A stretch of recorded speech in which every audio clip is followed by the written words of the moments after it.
bendecido día a todos los que nos ven por este medio.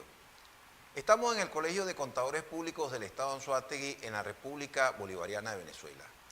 Agradecido con la Junta Directiva de mi colegio y en especial con la Secretaría de Estudios e Investigaciones a cargo de la doctora Yoselina Rondón y en los equipos, agradecido con el amigo Mauricio González por hacer realidad este evento que me permite estar acá con ustedes y presentarles el tema de hoy.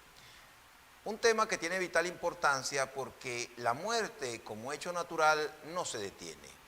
Más bien se ha visto acentuada en estos tiempos actuales de pandemia mundial por COVID-19, donde han ocurrido hechos lamentables de personas que han fallecido de manera sucesiva y que pertenecen a un mismo núcleo familiar. La muerte como hecho natural, en estos casos, también genera consecuencias jurídicas. Una de esas consecuencias jurídicas es la apertura de una sucesión cuando el causante, el fallecido, ha dejado bienes, derechos y obligaciones. Por eso es que el tema de hoy está referido al impuesto sobre sucesiones, donaciones y demás ramos conexos, pero desde un enfoque multidisciplinario. Y en ese enfoque multidisciplinario, el aporte que podemos hacer los profesionales de la contaduría pública en esta materia. Pero antes de presentar el tema, vamos a presentar a este servidor, que es el facilitador. Mi nombre es Rister Rodríguez, soy contador público y licenciado en Administración, egresado de la Universidad de Oriente, especialista en Derecho Tributario, certificado en BENNIF por la Federación de Colegios de Contadores Públicos de Venezuela. BENNIF es como se denominan en Venezuela los principios de contabilidad generalmente aceptados. Y también me desempeño como experto contable judicial en los tribunales de la Circunscripción Judicial del Estado Anzoátegui.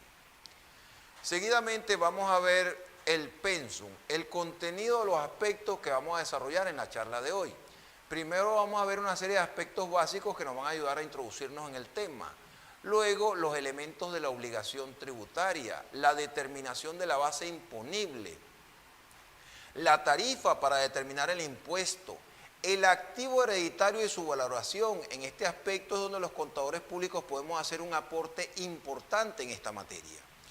Y dentro de ese activo hereditario y su valoración vamos a ver las acciones y los criptoactivos como parte del activo hereditario, que con respecto a eso hay muy poca literatura en Venezuela. Y finalmente vamos a abordar el lamentable caso que era poco común en el pasado, pero que se ha visto con regularidad en el presente, que es el caso de las sucesiones sucesivas en línea recta. Cuando en un mismo núcleo familiar ha fallecido el padre, luego el hijo, luego el nieto, y los mismos bienes que han sido grabados en una sucesión, vuelven a ser grabados en una segunda sucesión y hasta en una tercera sucesión en periodos cortos de meses, quizás hasta de semanas, y en los casos más lamentables de días de diferencia. En estos casos, la ley de impuestos sobre sucesiones, donaciones y demás ramos conexos contempla un beneficio fiscal. Con ese beneficio fiscal, con la descripción de ese beneficio fiscal, vamos a cerrar la charla del día de hoy. Es importante mencionar que de acuerdo con lo afirmado por el abogado especialista en derecho tributario y con una trayectoria reconocida en esta área, en el área de sucesiones, Juan Carlos Colmenares Zuleta, quien por cierto es autor de la obra Temas de impuestos sobre sucesiones, donaciones y demás ramos conexos, él afirma que en el derecho sucesoral interviene la Constitución y otras ramas del derecho, como por ejemplo el derecho civil, el derecho probatorio, el derecho internacional privado, el derecho mercantil y por supuesto el derecho tributario. Adicionalmente, hasta el año 2013, cuando la declaración de impuestos sobre sucesiones hereditarias se hacía en formularios manuales, la vieja forma 32 con sus 7 anexos, este formulario exigía que debía llevar la firma de un abogado, de acuerdo con lo establecido en el artículo 6 de la Ley de Abogados. Pero cabe preguntarse en los actuales momentos, hoy 22 de febrero del año 2022, que es cuando se está efectuando este evento, La tarea para determinar el patrimonio hereditario y el impuesto sobre sucesiones hereditarias es una tarea exclusiva de los abogados. A este respecto, citamos la opinión del abogado especialista en Derecho Tributario y Políticas Públicas, William Zorrilla. En una conferencia patrocinada por el grupo Optimiza y donde sirvió de moderador el licenciado Héctor Orochena, esta conferencia se transmitió el 7 de noviembre del año 2020. En la misma, William Zorrilla opinó lo siguiente, y citamos: el subrayado es nuestro. El trabajo del impuesto sobre sucesiones no es exclusivo de los abogados. Si bien es cierto, el artículo 6 de la Ley de Abogados establece que toda declaración sucesoral debe llevar la firma de un abogado colegiado, no es menos cierto que el trabajo debe ser multidisciplinario. Esta afirmación del abogado y especialista en Derecho Tributario y con amplia trayectoria en materia de sucesiones, William Zorrilla, se demuestra, entre otros aspectos, con lo establecido en el artículo 32 de la Ley de Impuestos sobre Sucesiones, Donaciones y demás ramos conexos, donde el legislador hace referencia expresa al caso de las acciones que formen parte del activo hereditario. En esos casos se establece que esas acciones se deben declarar su valor, pero en función al valor de venta que tenían al momento del fallecimiento del causante. Y si esas acciones no cotizan en un mercado bursátil, se debe efectuar una certificación de valor venal que debe acompañar a la declaración sucesoral. Y expresamente el legislador en ese artículo 32 le encomienda esa tarea solo a los contadores públicos o licenciados en administración. Es decir, que en una sucesión donde existan acciones formando parte del activo hereditario, necesariamente se tiene que acudir a un contador público o a un licenciado en administración para que haga la certificación de valor venal de esas acciones y que será un documento que debe acompañar a la declaración sucesoral. Con esto, entre otros aspectos, se demuestra que esa tarea, tal cual como lo afirma el abogado William Zorrilla, opinión que compartimos plenamente, no es una tarea exclusiva de los abogados, es una labor multidisciplinaria donde participan otros profesionales, además, por supuesto, de los abogados.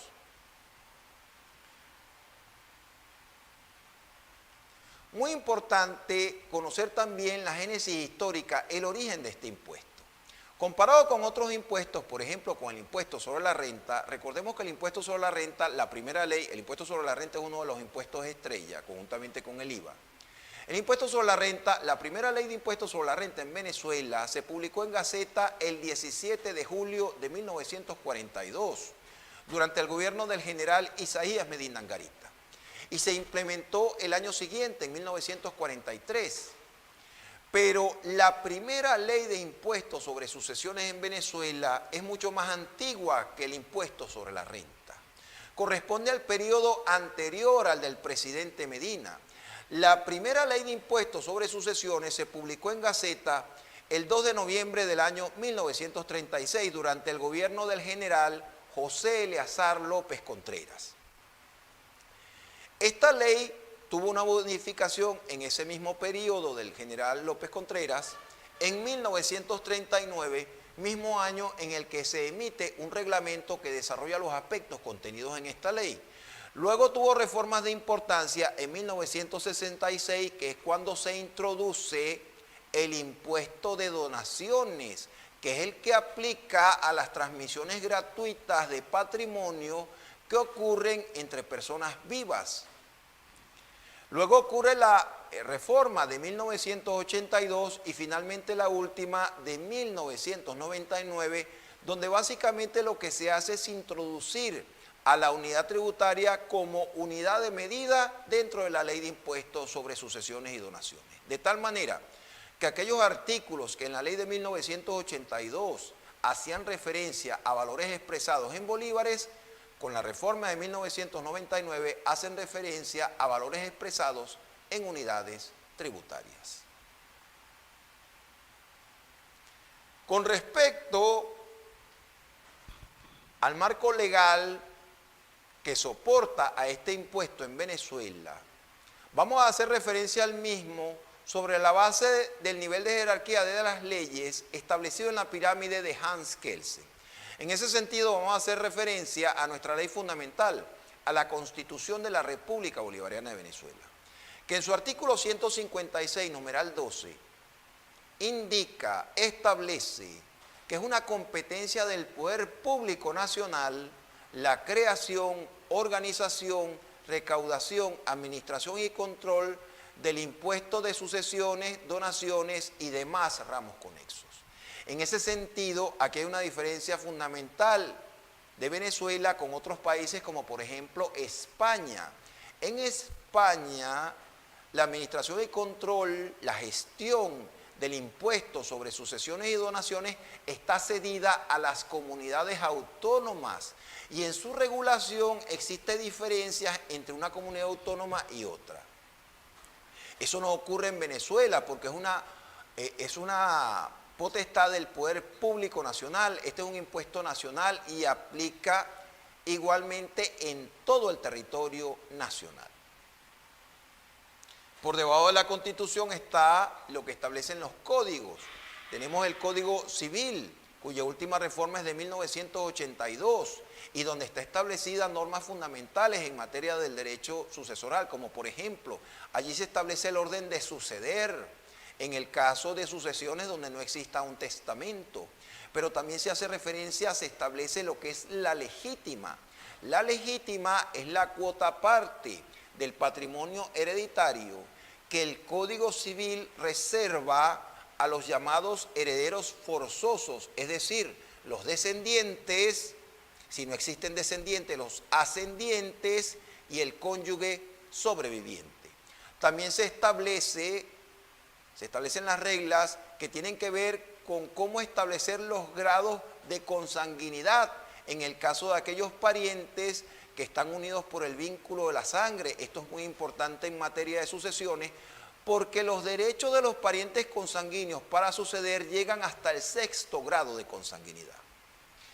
También tenemos el caso del Código Orgánico Tributario. Ahí se establece el régimen sancionatorio en caso de que, por ejemplo, la sucesión declare fuera del plazo. También se establece el caso de la extinción de la obligación tributaria por prescripción y también se establece el caso de los periodos de tiempo fijados en días, que si la ley que crea el tributo no hace referencia a que sean días continuos, se tomarán como días hábiles. Por supuesto, la ley que crea el tributo correspondiente, en este caso, la Ley de Impuestos sobre Sucesiones, Donaciones y demás ramos conexos, cuya última reforma es de 1999. Y finalmente tenemos la Providencia Administrativa del CENIAT número 2013-0050, que fue publicada en Gaceta el 29 de julio de 2013.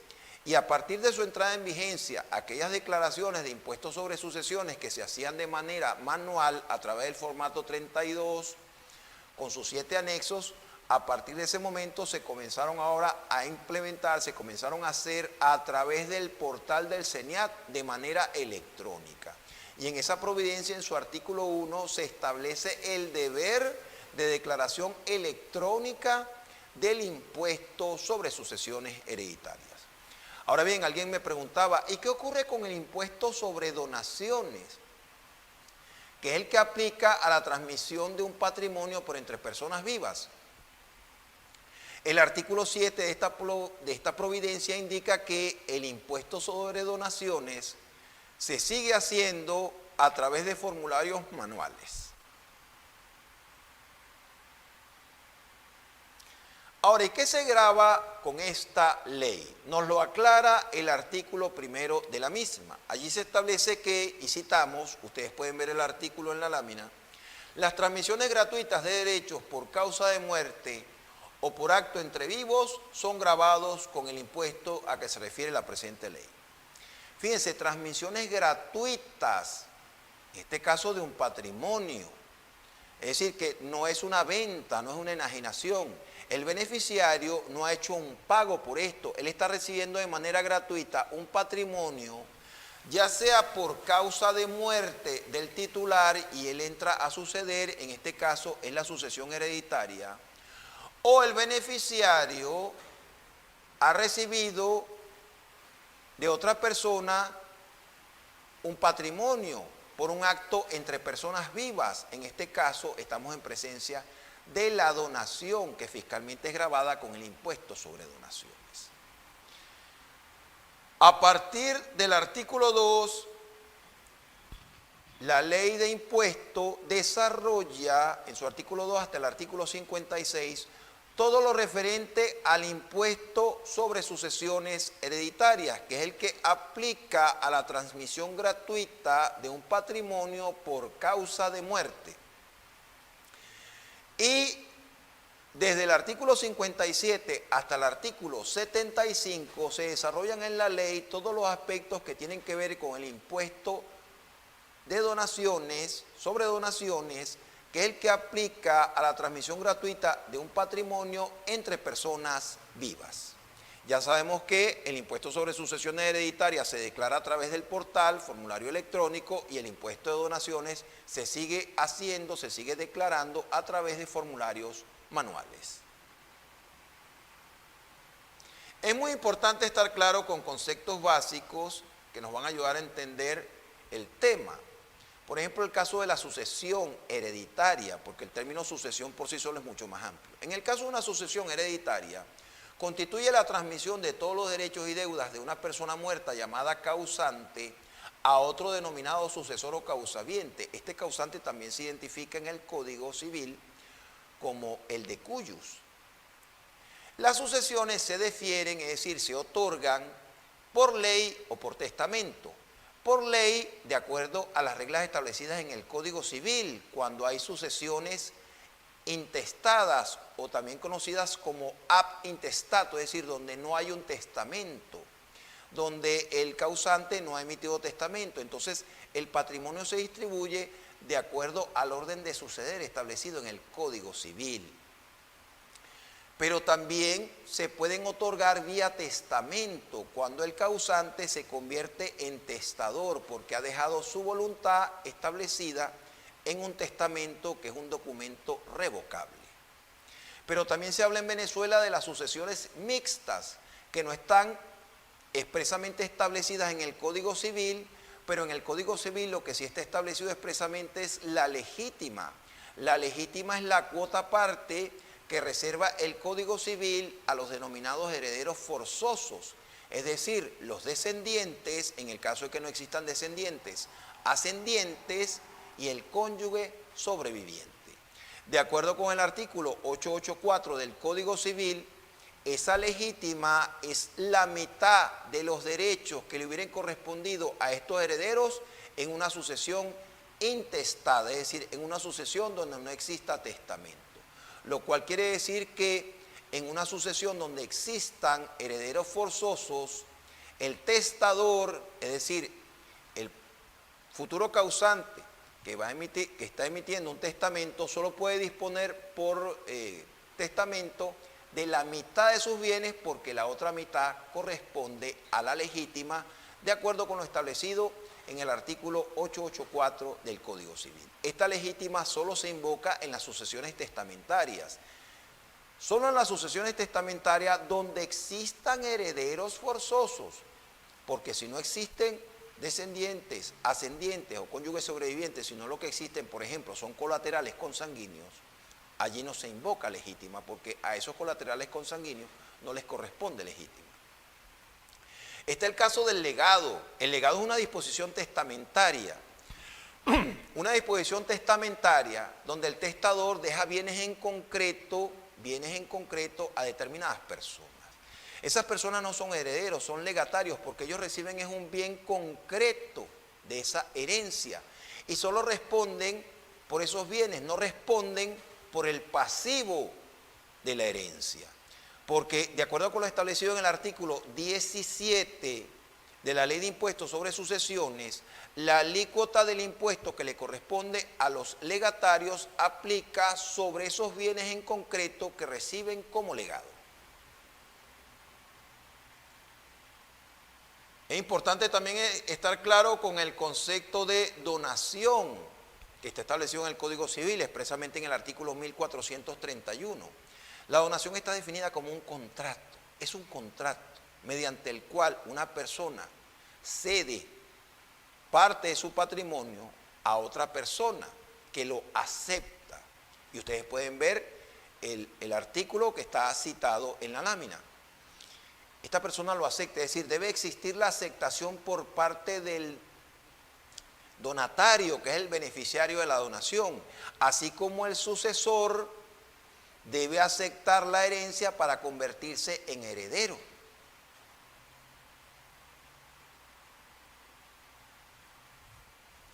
Es muy importante para asesorar en materia sucesoral, en materia del impuesto sobre sucesiones, donaciones y demás ramos conexos, estar claro con el orden de suceder y también en las reglas que aplican para establecer los grados de consanguinidad en el caso de aquellas personas que están unidas por el vínculo de la sangre. Porque los derechos de los parientes consanguíneos a suceder se extienden hasta el 6º grado de consanguinidad. Estas reglas de los grados de consanguinidad, ¿cómo se establecen? Están establecidas en los artículos 37 al 39 del Código Civil.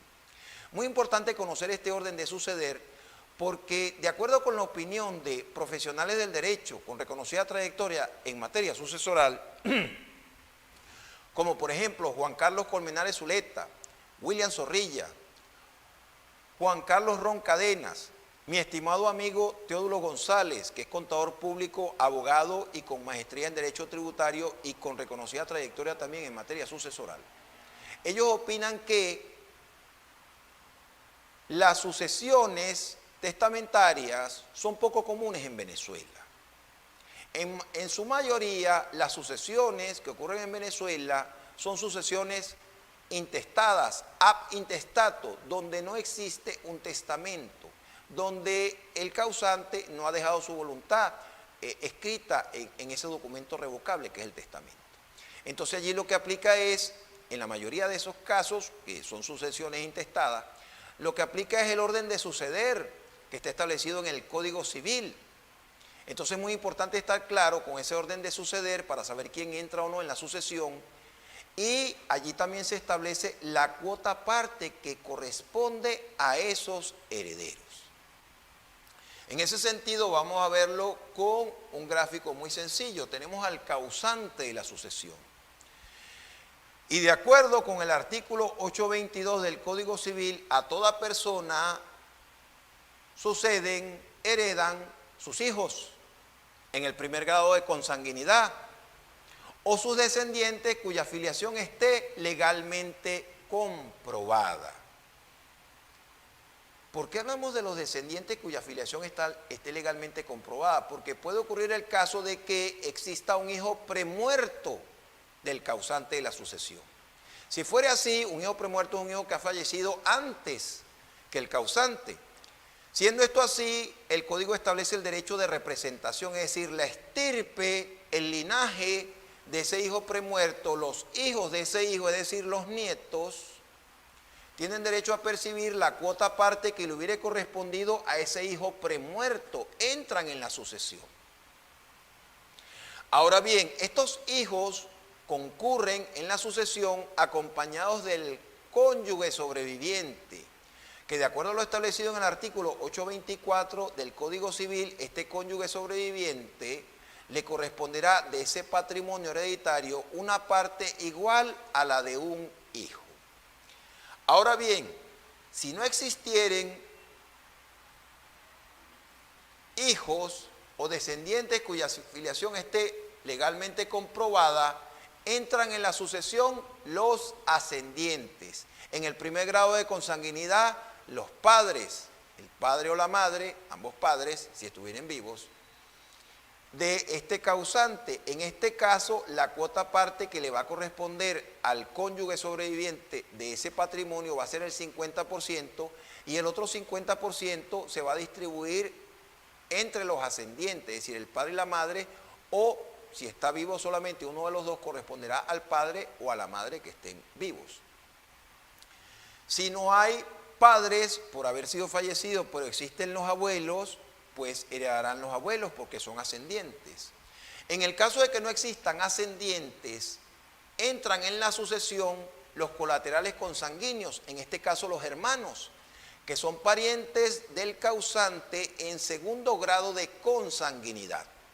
Establece el Código Civil que si hubiere un hermano premuerto, es decir, un hermano que hubiera fallecido antes del causante, la cuota parte que le hubiera correspondido a esos hermanos que van a concurrir en la sucesión con el cónyuge sobreviviente, si es que éste existe, la cuota parte que le hubiera correspondido a ese hermano premuerto le corresponderá a la estirpe, al linaje de ese hermano premuerto, a los hijos de ese hermano premuerto. Es decir, que entran los sobrinos por derecho de representación.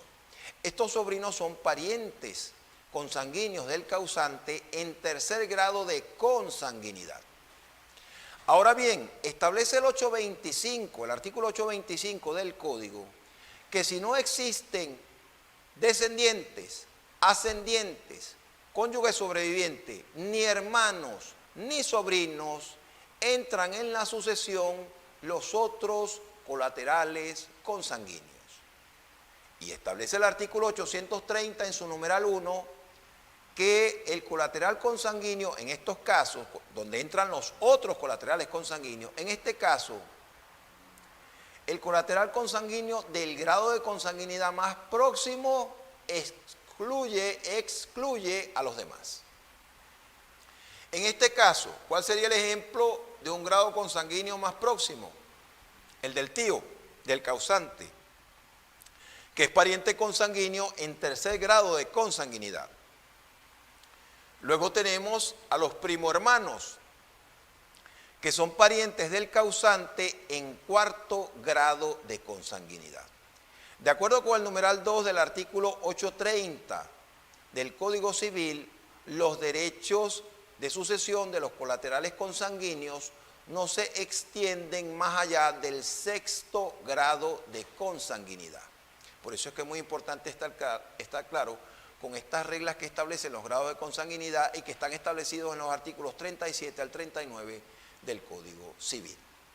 Establece el artículo 832 de ese código que si no existieran ninguno de estos herederos a los cuales hace referencia el Código Civil, los bienes del causante pasarán al patrimonio de la nación previo el pago de las obligaciones insolutas.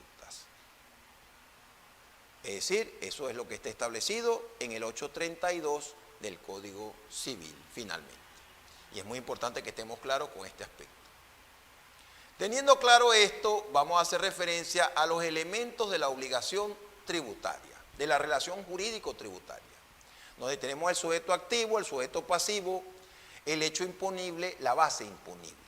El sujeto pasivo, el ente público acreedor del tributo, el Tesoro Nacional, porque este es un impuesto nacional, no rompe con el principio de la unidad del Tesoro.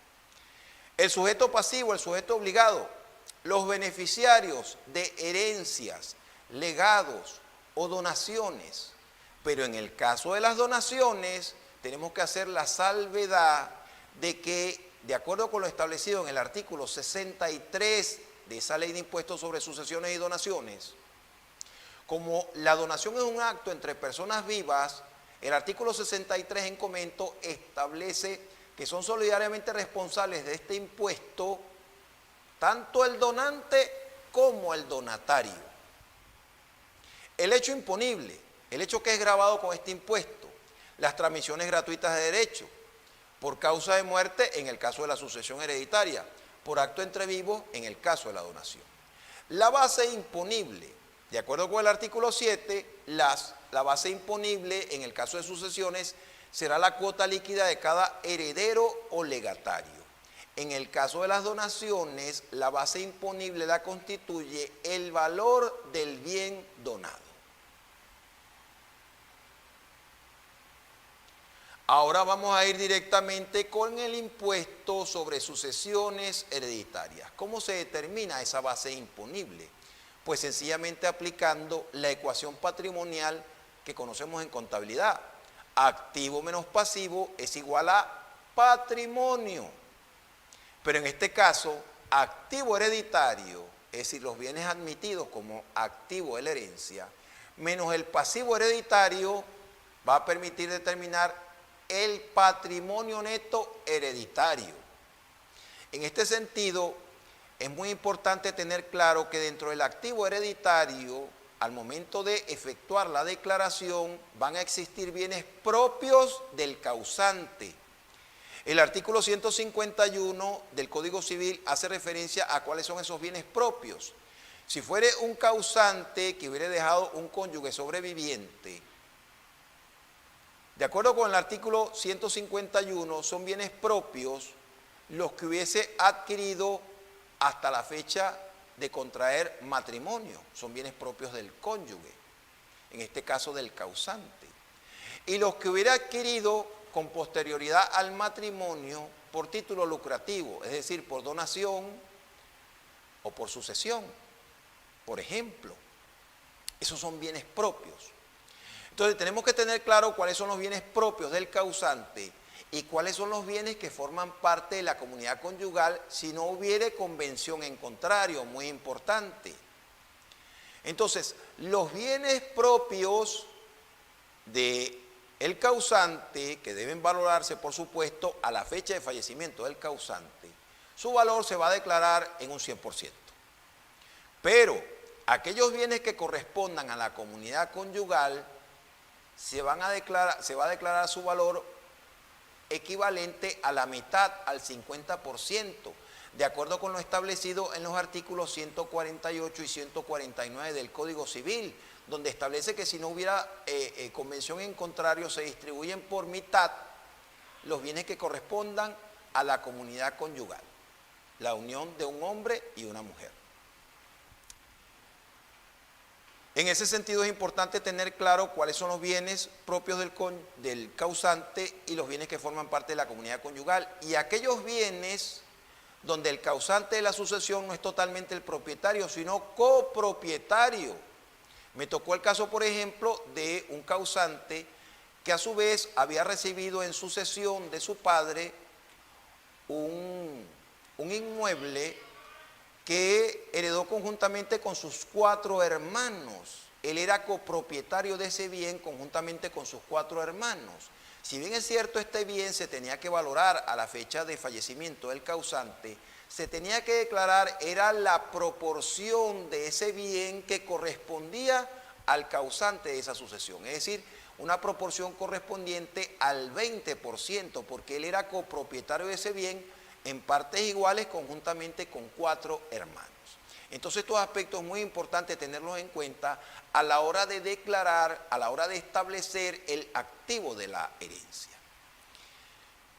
Bien, a ese activo se deduce el pasivo admitido en la ley, específicamente en el artículo 25, que hace referencia a las deudas que estén a cargo del causante a la fecha de apertura de la sucesión, que es la fecha del fallecimiento, y aquellos gastos que ocurran posterior al fallecimiento que tengan que ver con las exequias, con el entierro, con el embalsamamiento del causante de la sucesión. Esto permite determinar el patrimonio neto hereditario. Por supuesto, en el activo, muy importante comentar de que hay bienes que están desgravados, como por ejemplo la vivienda que sirvió de asiento principal al causante de la sucesión y que se transmite con estos mismos fines a los descendientes, en su defecto a los ascendientes o cónyuges sobrevivientes. En esos casos, la vivienda principal, la vivienda que ha servido de asiento al causante y que se transmite con estos mismos fines a la sucesión, en el caso de que existan descendientes, ascendientes o cónyuges sobrevivientes, independientemente de su valor, no se grava con el impuesto. Allí hay que identificar en la declaración que se hace en el portal de que es una vivienda principal para que entre dentro de los bienes desgravados, entre dentro de los desgravámenes. Y en ese sentido, pues se declara, mas no se aplica en el portal el gravamen sobre este bien. Claro, ese es un desgravamen que nada más aplica a descendientes, ascendientes y cónyuges sobrevivientes. Es un beneficio que no aplica a los colaterales consanguíneos en caso de que los herederos sean colaterales consanguíneos. Bien, este patrimonio neto hereditario, en el caso de que hubiera una sucesión testamentaria, se le disminuyen los legados y cargas a favor de terceros. ¿Por qué? Porque acuérdense que los legatarios no responden por el pasivo de la herencia. Los legatarios, su cuota parte se aplica de acuerdo con la regla establecida en el artículo 17 de la Ley de Impuestos sobre Sucesiones. Su cuota parte aplica sobre los bienes en concreto recibidos como legado. También se disminuyen las exoneraciones que son dispensas de la obligación tributaria establecidas por decreto. Y eso permite determinar la base imponible sobre la cual los herederos, ese patrimonio que esté allí, esa base, se va a distribuir la cuota parte que corresponda a cada uno de esos herederos. Y sobre esa cuota parte se va a aplicar la alícuota del impuesto. Es muy importante tener claro que la fecha de corte para valorar tanto el activo como el pasivo hereditario es la fecha de fallecimiento del causante. Eso está claramente establecido en el artículo 23 de la Ley de Impuestos sobre Sucesiones y que ustedes pueden ver en la lámina citada textualmente. Esto está concatenado con el artículo 993 del Código Civil, que establece que la fecha de apertura de la sucesión es la fecha de fallecimiento del causante.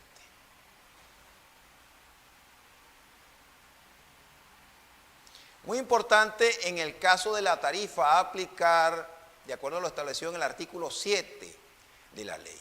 Vean ustedes que como consecuencia de la subvaloración de la unidad tributaria como unidad de medida, al día de hoy, 22 de febrero de 2022, si ocurriera una sucesión en la cual se tiene que aplicar el valor actual si hubiera una sucesión a esta fecha, si aperturara una sucesión a esta fecha, tendría que aplicar el valor de la unidad tributaria que existe en este momento.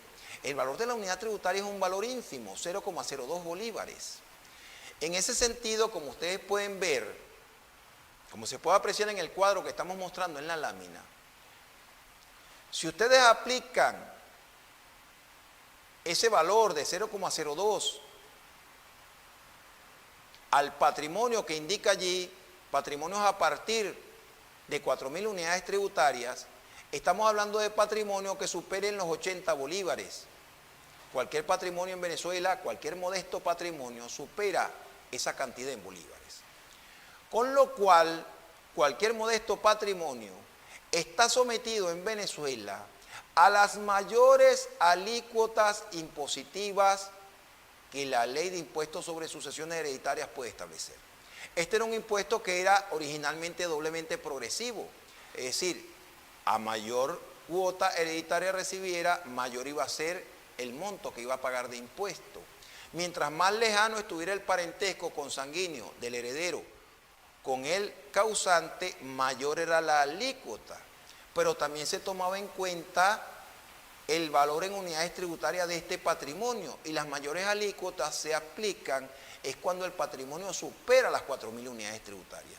Esto funcionó muy bien en los primeros años, cuando la unidad tributaria realmente, de una u otra manera, reflejaba montos importantes. En la actualidad, por la subvaloración de la unidad tributaria, se aplican las mayores alícuotas impositivas a cualquier modesto patrimonio que la ley puede establecer. Vamos a ver entonces cuáles son esas alícuotas. Si los herederos son ascendientes, descendientes, cónyuge, sobreviviente e hijos adoptivos, la alícuota será del 25% sobre la cuota parte que le corresponda del patrimonio hereditario valorado a la fecha de fallecimiento del causante.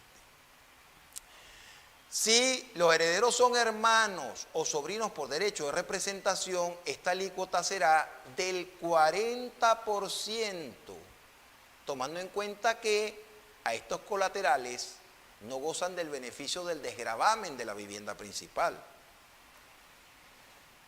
Si son otros colaterales consanguíneos de tercer grado, como por ejemplo los tíos, y los de cuarto grado, como por ejemplo los primo hermanos, la alícuota del impuesto es del 50% sobre la cuota parte del patrimonio hereditario que les corresponda, valorado a la fecha de fallecimiento del causante. Pero, si los herederos son afines, otros parientes o extraños, les corresponderá como alícuota impositiva el 55% aplicado a la cuota parte que les corresponda del patrimonio hereditario valorado a la fecha de fallecimiento del causante. Claro, existen unos sustraendos en unidades tributarias, pero que también están en valores ínfimos. En el caso, por ejemplo, del sustraendo que aplica al 25%, si usted multiplica 285,23 por el valor de la unidad tributaria que tiene hoy, 22 de febrero de 2022, eso no llega a 6 bolívares de sustraendo. Y en el caso de los otros sustraendos, el de 495 unidades tributarias hasta 498 unidades tributarias, apenas ese sustraendo multiplicado por 0,02 bolívares, apenas se aproxima a 10 bolívares.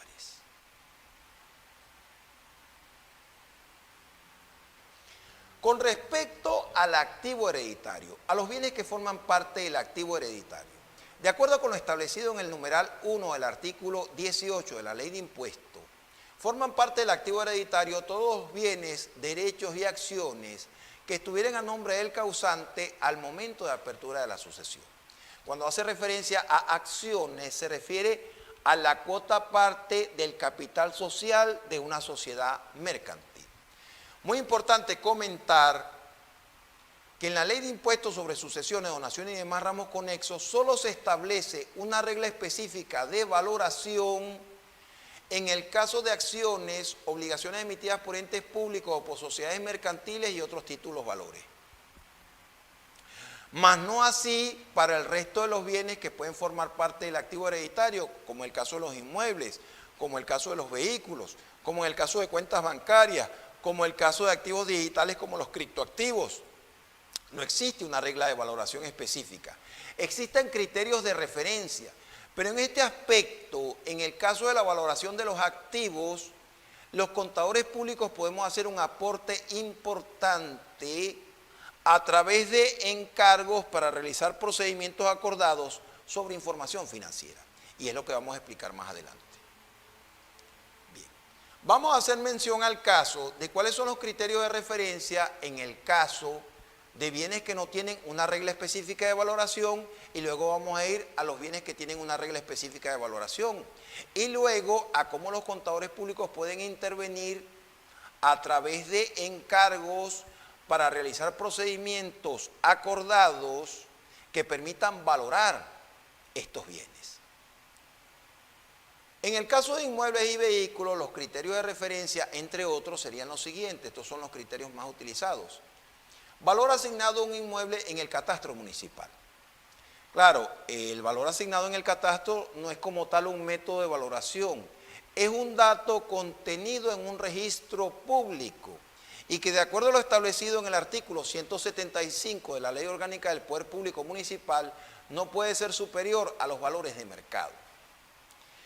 Tenemos el caso de los valores en los registros públicos inmobiliarios, donde podemos tomar como referencia las ventas, por ejemplo, de bienes inmuebles que se hubieran efectuado en la fecha de fallecimiento del causante y que tengan características similares a los bienes que forman parte del activo hereditario.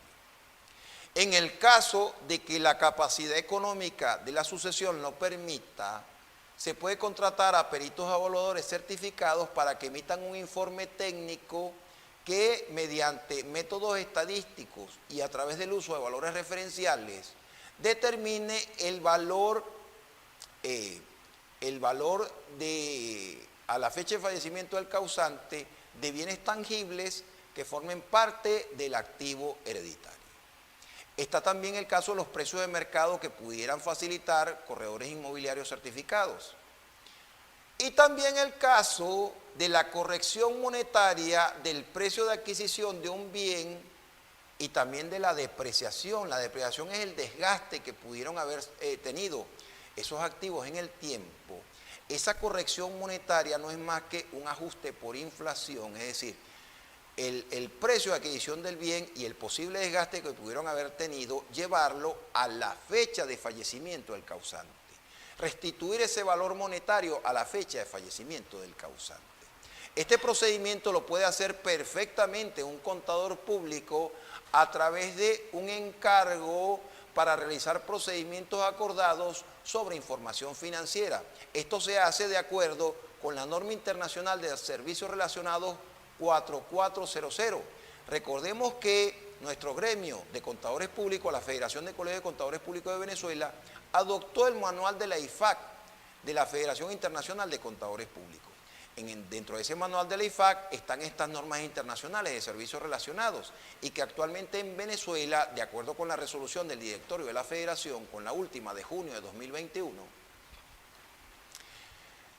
Venezuela adopta la última versión al castellano de este manual, que corresponde al año 2018. Sobre esto vamos a desarrollar ese aspecto más adelante. En el caso de las cuentas bancarias, la institución financiera debe emitir un corte de cuenta a la fecha de fallecimiento del causante.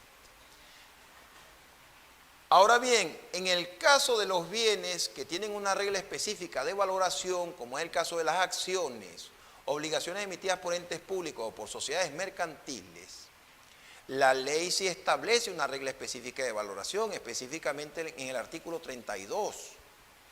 Y allí se establece, por ejemplo, que si estas acciones cotizan en un mercado bursátil, por ejemplo, esas acciones de una sociedad mercantil que formen parte del activo hereditario, cotizan, por ejemplo, en la Bolsa de Valores de Caracas, pues la Bolsa de Valores de Caracas deberá emitir una certificación de los precios corrientes a los cuales están valoradas esas acciones al cierre de operaciones que corresponda a la fecha de fallecimiento del causante. Y esta certificación servirá de soporte a la declaración de impuestos sobre sucesiones, donde se declare el valor de esas acciones. Ahora bien, ¿pero qué sucede si esas acciones no cotizan en un mercado bursátil? Aquí vamos a citar el artículo 32 de la Ley de Impuestos sobre Sucesiones, Donaciones y demás ramos con eso. Cita textual. Allí se establece que en el caso de acciones que no coticen en un mercado bursátil, como ustedes pueden ver, el subrayado es nuestro, en estos casos establece el legislador lo siguiente: se acompañará a la declaración de impuestos sobre sucesiones hereditarias, una certificación expedida por un contador público o administrador comercial en que se determine el valor venal de dichos bienes. El valor venal se refiere al valor de venta que tendrían estas acciones al momento del fallecimiento del causante. No el valor facial que corresponde al momento de la constitución de la empresa, no. El valor venal, el valor de venta que tendrían al momento del fallecimiento del causante. El momento del fallecimiento del causante, que por lo general es una fecha intermedia, no va a coincidir con la fecha de cierre económico de la entidad, de la sociedad mercantil. Esta certificación, que es un encargo de aseguramiento que los contadores públicos podemos realizar aplicando la norma internacional de encargo de aseguramiento 3000, conocida como NIEA 3000, y que está contemplada en el manual de la IFAC, última versión en castellano, año 2018. Es un encargo de aseguramiento donde el profesional emite una conclusión que otorga una presunción de veracidad sobre, de ese total de acciones que conforman el capital social de la empresa, el número de acciones que correspondían al causante y la sucesión y el valor de esas acciones a esa fecha, a la fecha de fallecimiento del causante.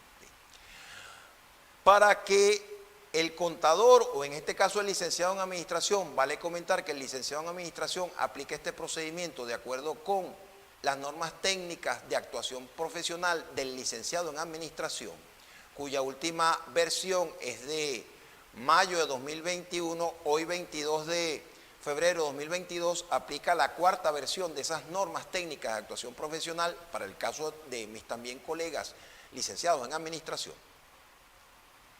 En ese encargo de aseguramiento, para realizar ese encargo de aseguramiento, necesariamente se tiene que solicitar una serie de documentos a la gerencia de la entidad. Entre ellos, por supuesto, los estados financieros que correspondan a la fecha de cierre económico inmediata, anterior a la fecha de fallecimiento del causante. Porque difícilmente la fecha de fallecimiento del causante va a coincidir con esa fecha de cierre. Bueno, hay que tomar la más próxima, la que corresponda a la más próxima a esa fecha de fallecimiento. Se requieren esos estados financieros. Estados financieros que deben estar preparados de acuerdo con principios de contabilidad generalmente aceptados en Venezuela. Los BENNIF, que incluyen a las normas internacionales, y a los BEA-BENNIF, que son boletines emitidos por la Federación de Colegios de Contadores Públicos de Venezuela. Adicionalmente, también se requiere el documento constitutivo de la entidad y sus posteriores modificaciones a la fecha de fallecimiento del causante, que con este dato se va a determinar el número de acciones en el cual estaba dividido ese capital social a la fecha de fallecimiento del causante. Y por supuesto, otro documento que no puede faltar en la revisión que tiene que hacer ese profesional, ya sea contador público o licenciado en administración, para hacer esa certificación de valor venal, es el libro de accionistas. Porque de acuerdo a lo establecido en el artículo 296 del Código de Comercio, la prueba de propiedad de las acciones se demuestra con su inscripción en el libro de accionistas.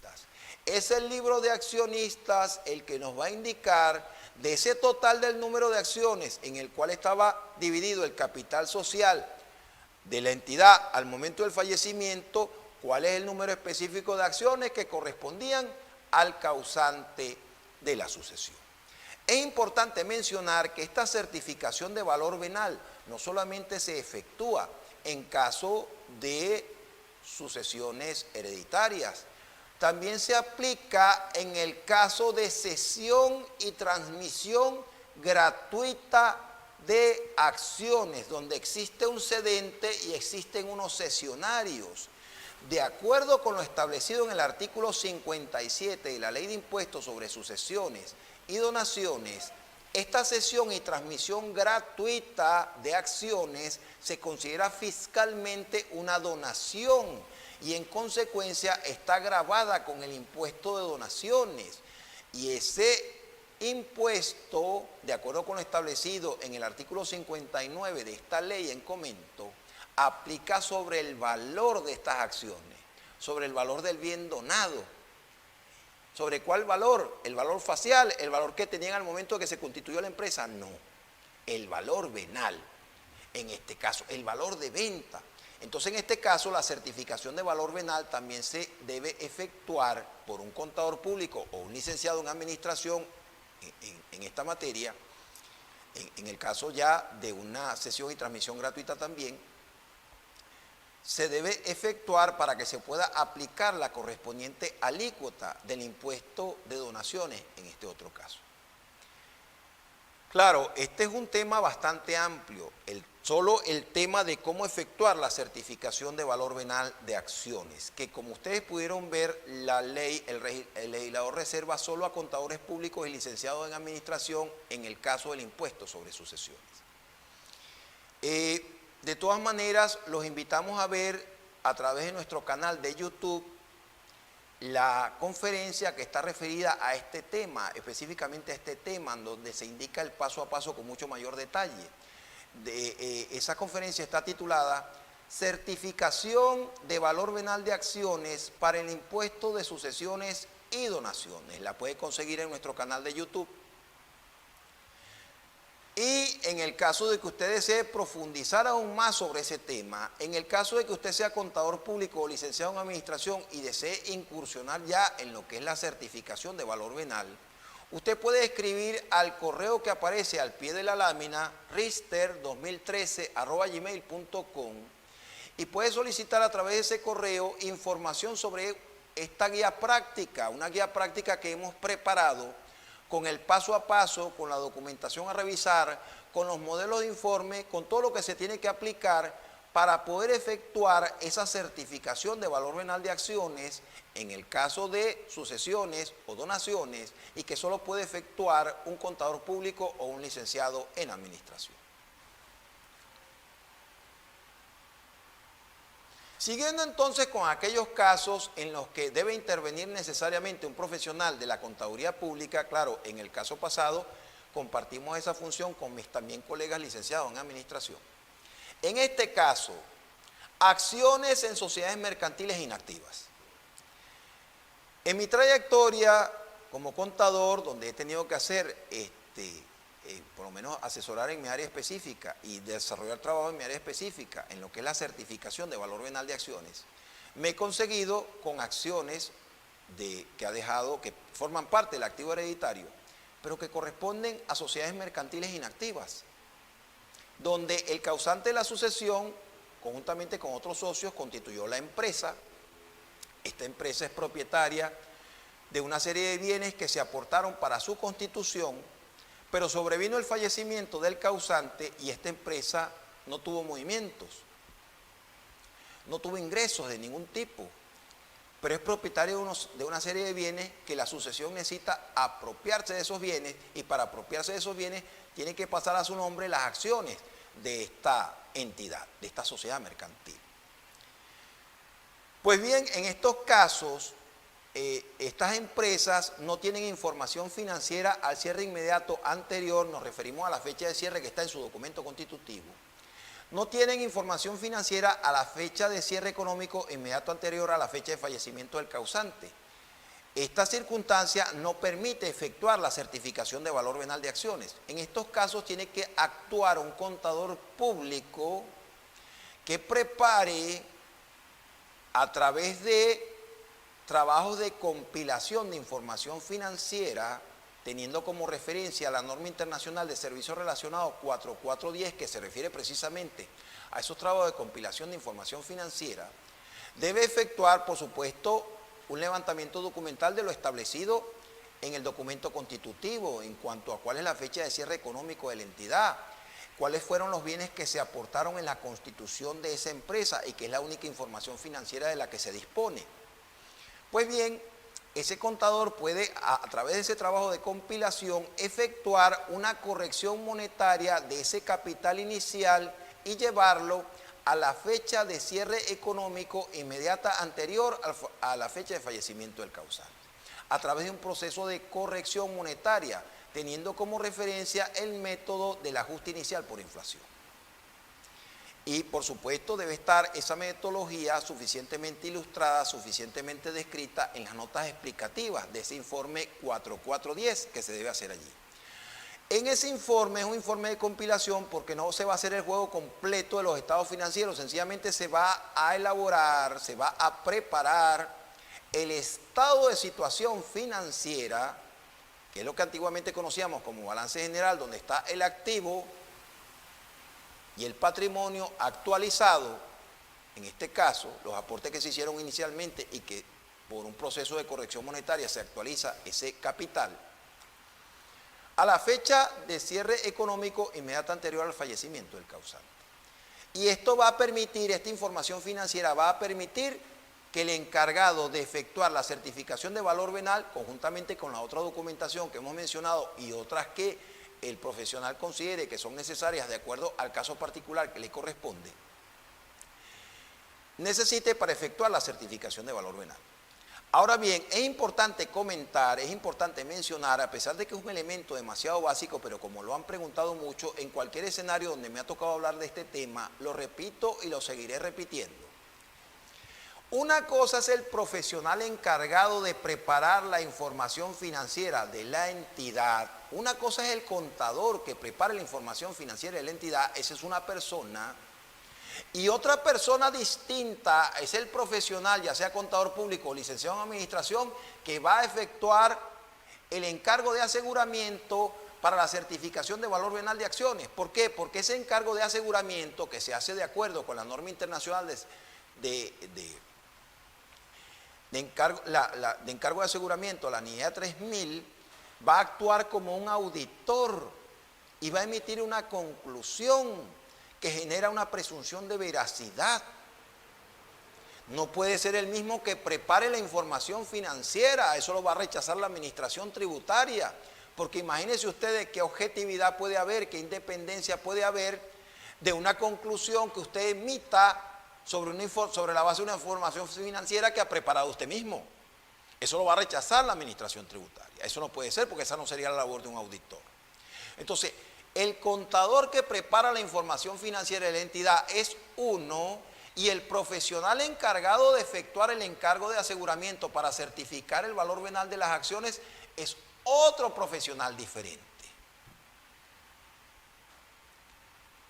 Bien. El caso que ya habíamos comentado, el de la corrección monetaria del precio de adquisición y de la depreciación de un bien del activo hereditario. Cuando existan bienes tangibles que formen parte del activo hereditario, que pertenezcan al causante como persona natural, por supuesto, por ejemplo, un terreno que pertenezca al causante, que es un bien no depreciable, que no sufre desgaste a través del tiempo, perfectamente un contador público, a través de un encargo para efectuar procedimientos acordados, que se hace de acuerdo con la norma internacional de servicios relacionados 4400, puede efectuar una corrección monetaria del precio de adquisición del bien. En el documento de propiedad del terreno se describe el terreno y se indica cuál fue la fecha en que se adquirió ese terreno por parte del causante y cuál fue el precio de adquisición que ese causante pagó por ese terreno.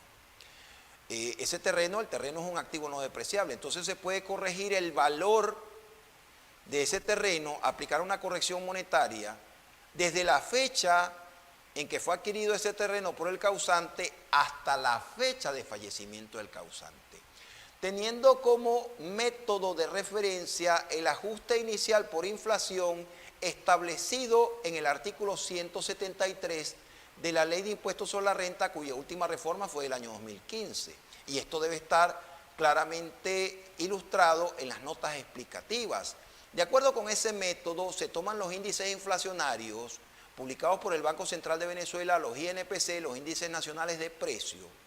De acuerdo con esta regla establecida del ajuste inicial por inflación en el 173, como índice inicial el correspondiente al mes inmediato anterior a la fecha de adquisición del bien y como índice final el correspondiente a la fecha de fallecimiento del causante. Eso va a permitir determinar el factor de indexación por el cual se va a multiplicar el precio de adquisición de ese terreno y va a permitir actualizar esos bolívares de la fecha de adquisición a bolívares de la fecha de fallecimiento del causante.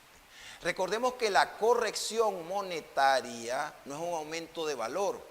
La corrección monetaria, el ajuste por inflación, lo que se pretende con esto es restituir valor. Valor monetario, poder adquisitivo de nuestra moneda, que ha sido afectado por el fenómeno inflacionario, que es un fenómeno eminentemente monetario, que implica una pérdida del valor de la moneda con respecto a la producción de bienes y servicios. Entonces, el contador público puede perfectamente hacer esto, dejar plasmado su trabajo pericial en ese informe 4400 y que sirva de soporte al valor que se va a declarar. Claro, aquí hay que tener especial cuidado de que usted va a valorar el bien en su totalidad. Y cuando se vaya a efectuar la declaración, dependiendo si este bien es propio, es de la comunidad conyugal o en este bien el causante era copropietario, se va a declarar es la porción porcentual que corresponda de este bien al causante de la sucesión. En el caso de activos en moneda extranjera, un caso específico, lo menciona el artículo 3 de la Ley de Impuestos sobre Sucesiones y Donaciones. El caso de acciones emitidas en el extranjero, y que por supuesto si fueron emitidas en el extranjero, está expresado su valor en moneda extranjera, pero emitidas en el extranjero, pero por sociedades constituidas o domiciliadas en Venezuela. Cuando se haga la certificación de valor venal de ese tipo de acciones, que su valor esté expresado en moneda extranjera, se debe hacer la conversión a bolívares, pero la conversión a bolívares aplicando la tasa publicada por el Banco Central de Venezuela a la fecha de cierre de operaciones correspondiente a la fecha de fallecimiento del causante. ¿Y cuál es la base legal que sustenta esto? Bueno, lo establecido en el convenio cambiario número 1 entre el Ministerio del Poder Popular para la Economía y Finanzas y el Banco Central de Venezuela, que fue publicado en Gaceta el 7 de septiembre del año 2018 y que en su artículo 9, específicamente en el parágrafo primero, establece que esa tasa de cambio de moneda extranjera a bolívares, publicada por el Banco Central de Venezuela, será el de referencia de mercado a todos los efectos.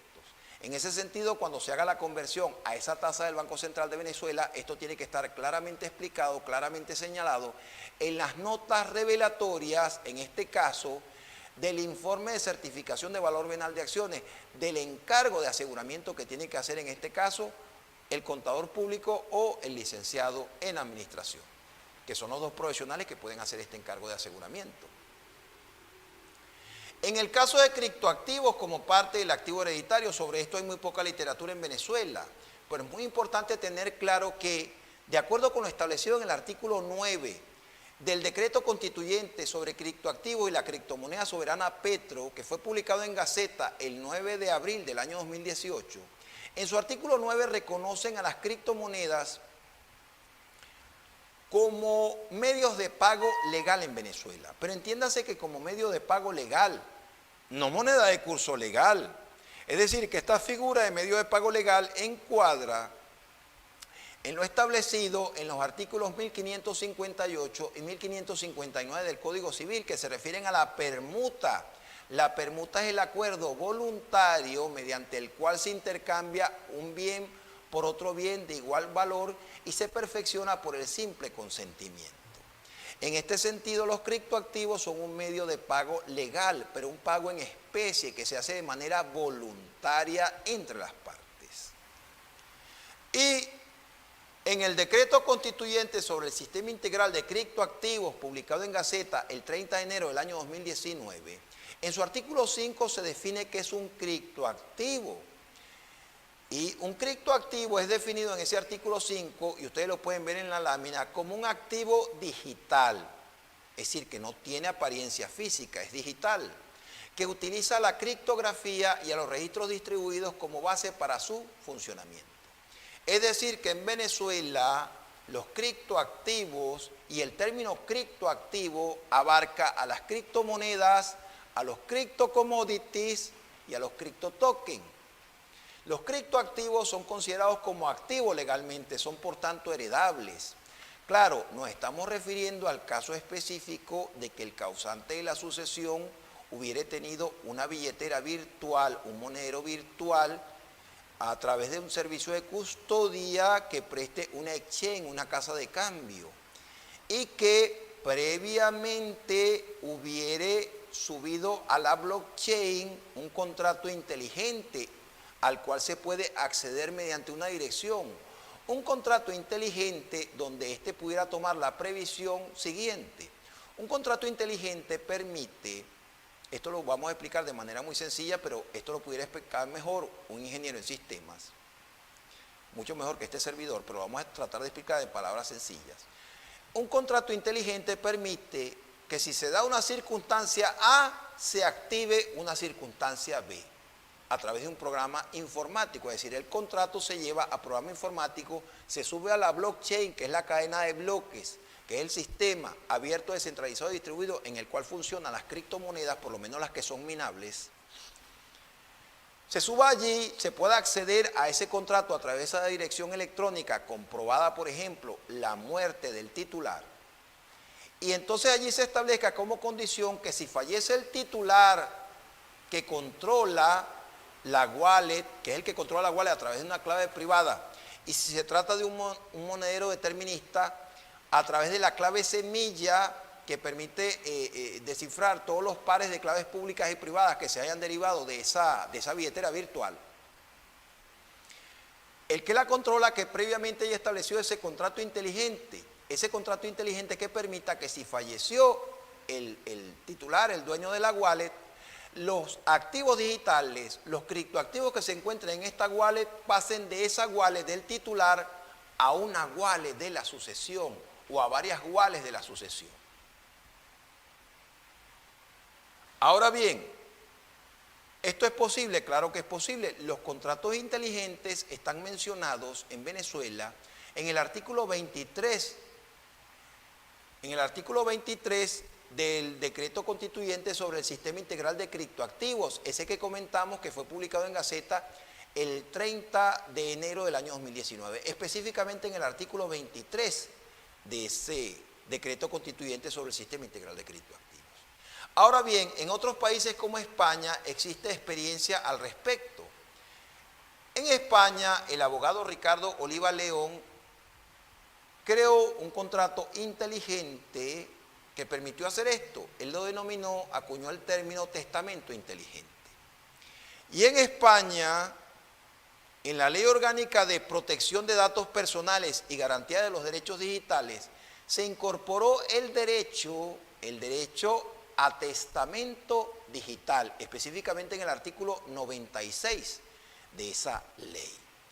El abogado Ricardo Oliva León, a través de su blog Algoritmo Legal, que es como se denomina su blog, Algoritmo Legal, él explica allí cómo funcionan estos contratos inteligentes y cómo permiten que, ocurrida la circunstancia, es decir, ocurrido el fallecimiento del causante, los criptoactivos que estén en la billetera del causante pasen a una billetera o a varias billeteras de la sucesión.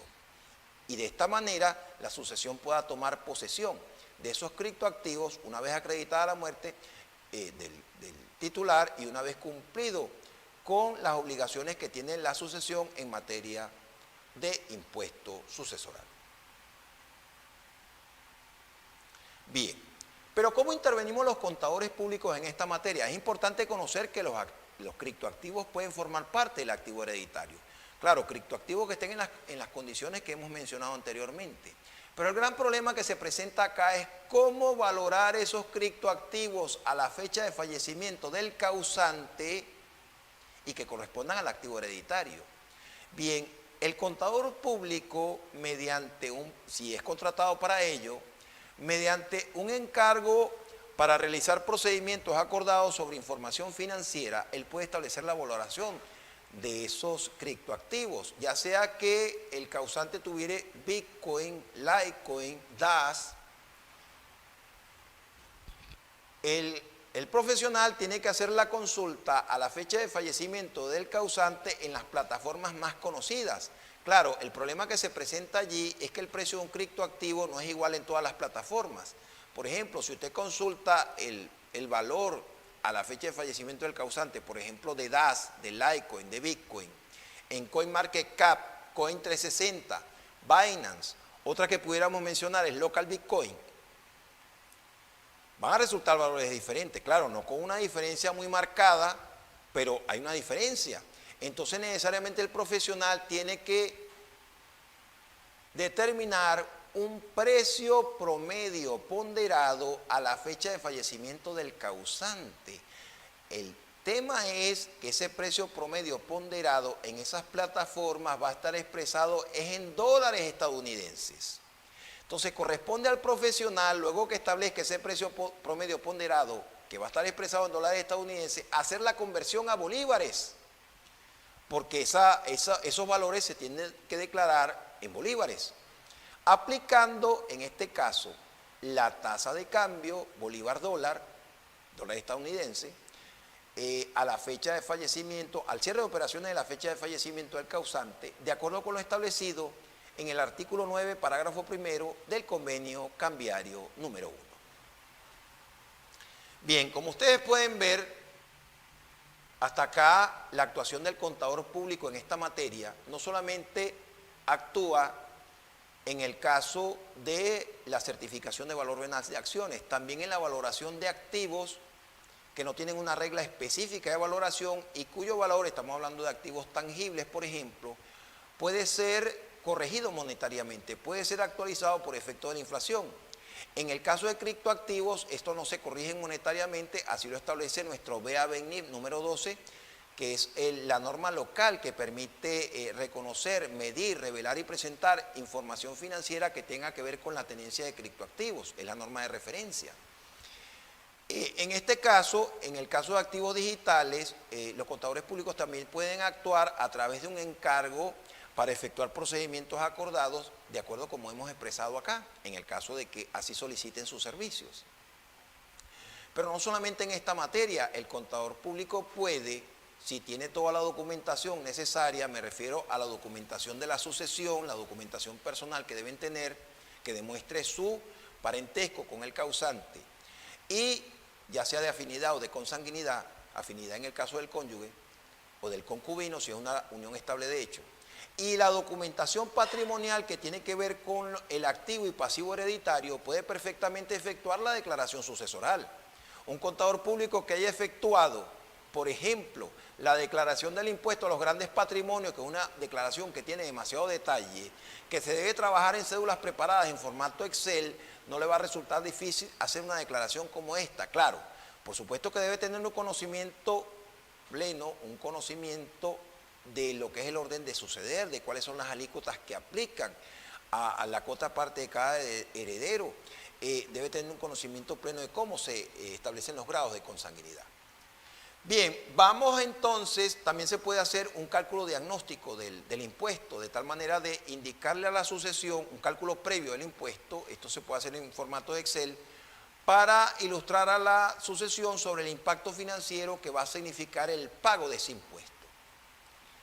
Ahora bien, vamos a cerrar la charla de hoy con un caso que en el pasado era poco común, pero que lamentablemente en los tiempos actuales, por pandemia mundial, se ha hecho muy recurrente, que es el caso de las sucesiones sucesivas en línea recta, donde lamentablemente en periodos cortos de meses, de semanas, hasta de días, han ocurrido fallecimientos sucesivos del padre, el hijo, el nieto, teniendo como consecuencia jurídica sucesiones sucesivas en línea recta, donde los bienes que fueron grabados en la primera sucesión del padre vuelven a ser grabados en la sucesión del hijo y en algunos casos muy lamentables vuelven a ser grabados en la sucesión, en la tercera sucesión del nieto.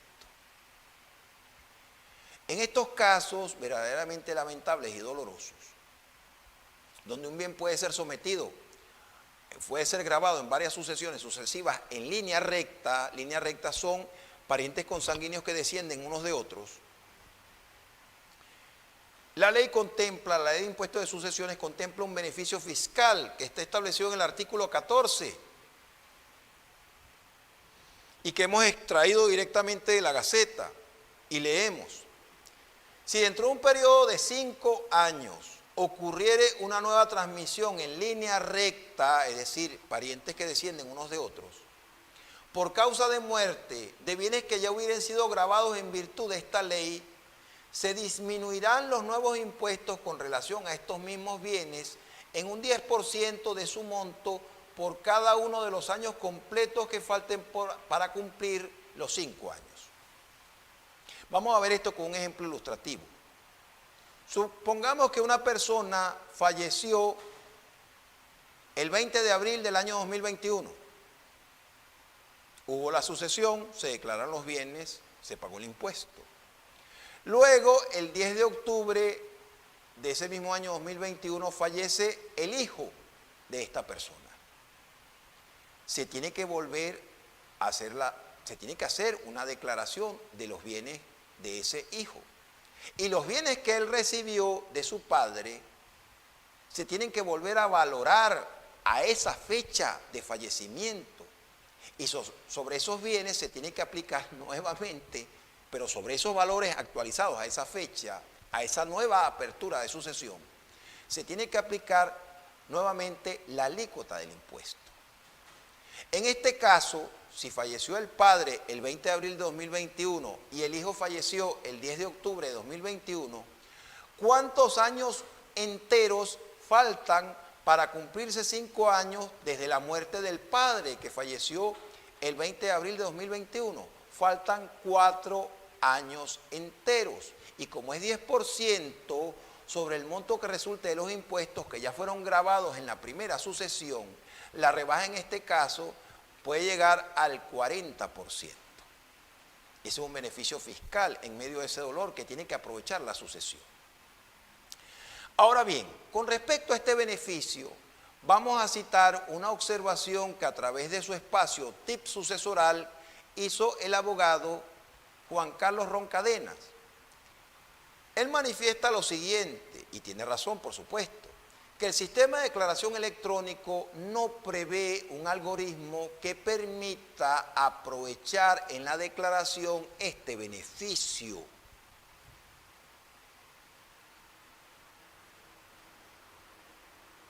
A pesar de que, como bien lo expresa Juan Carlos Roncadena, este beneficio no es nuevo en la ley.